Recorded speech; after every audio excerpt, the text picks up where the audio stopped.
रजनी को बचपन से ही पेंटिंग का बहुत शौक था। वो हमेशा से ही पेंटर बनना चाहती थी, पर उसके माँ और पिताजी ने उसको कभी भी इस चीज के लिए सपोर्ट नहीं किया और उसकी शादी नीरव से हो गई। नीरव रजनी को बहुत प्यार करता था, पर रजनी हमेशा चुपचाप ही रहती। वो इस शादी से खुश नहीं थी।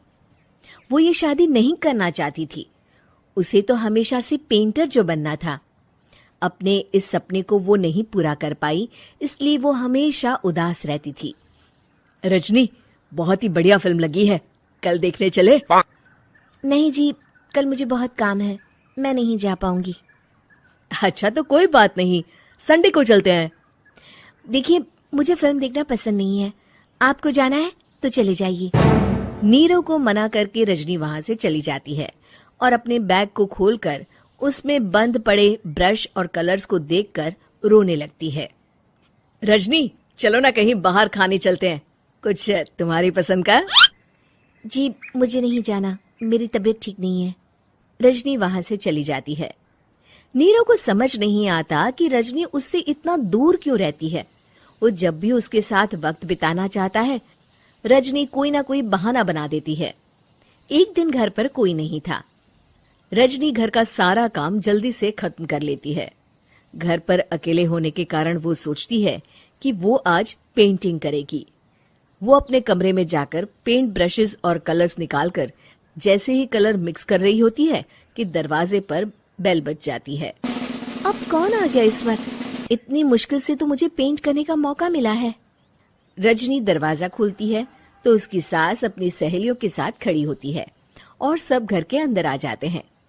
अरे बहू, सबको शरबत बनाकर पिला दे, बाहर तो बड़ी गर्मी है। उफ। जी। रजनी पेंट ना कर पाने से उदास हो जाती है। उसे गुस्सा भी आ रहा होता है कि उसने इस शादी के लिए हाँ क्यों कह दी। वो रसोई में जा रही होती है कि उसकी सास उसे रोकती है। बहू, सबके खाने का भी इंतजाम कर लेना, आज का लंच तो ये सब यहीं करेगी। हाँ। रजनी बिना कुछ कहे रसोई में चली जाती है। सबके लिए खाना बनाती है। सब खाना खाते हैं और रजनी घड़ी देखती है कि ये सब कब जाएंगे ताकि वो अपनी पेंटिंग कर सके। जब शाम होती है तब सब चले जाते हैं अपने घर। अरे बहू, सब तेरे खाने की तो बहुत तारीफ कर रहे थे, सबको बहुत अच्छा लगा खाना। आपको मुझे सुबह बताना चाहिए था ना कि आपकी सहेलियां आ रही हैं। पता भी है कितना वक्त लगा सारा खाना बनाने में। अरे बहू, तू ऐसे कैसे बात कर रही है मुझसे? तो और कैसे बात करूं? मैं इस घर की कोई नौकरानी नहीं हूं कि इतना काम करूंगी। रजनी अपने कमरे में जाकर दरवाजा बंद कर लेती है। शाम को जब नीरव आता है तो उसकी माँ उसे पूरी घटना के बारे में बताती है। क्या रजनी ने आपसे इस तरह बात की माँ?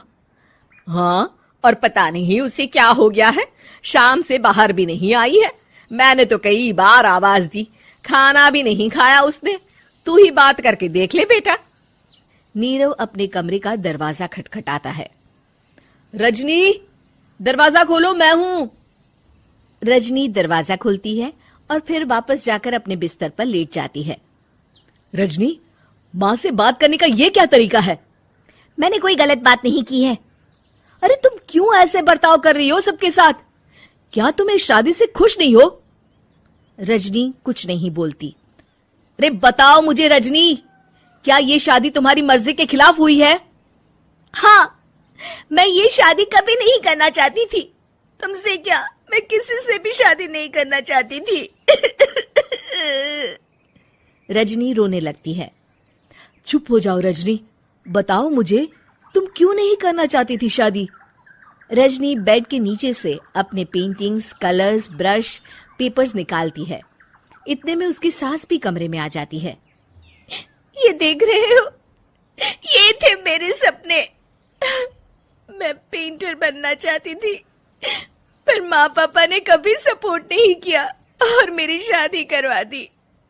मेरे सारे सपने टूट गए। हर वक्त बस गुस्सा आता रहता है मुझे।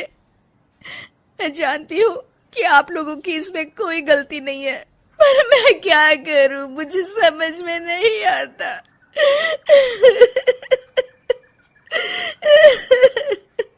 रजनी फूट फूट कर रोने लगती है।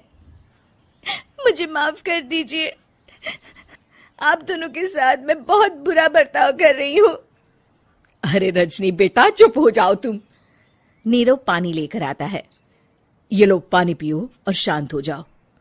रजनी पानी पीती है और उसकी सास पेंटिंग्स देख रही होती है।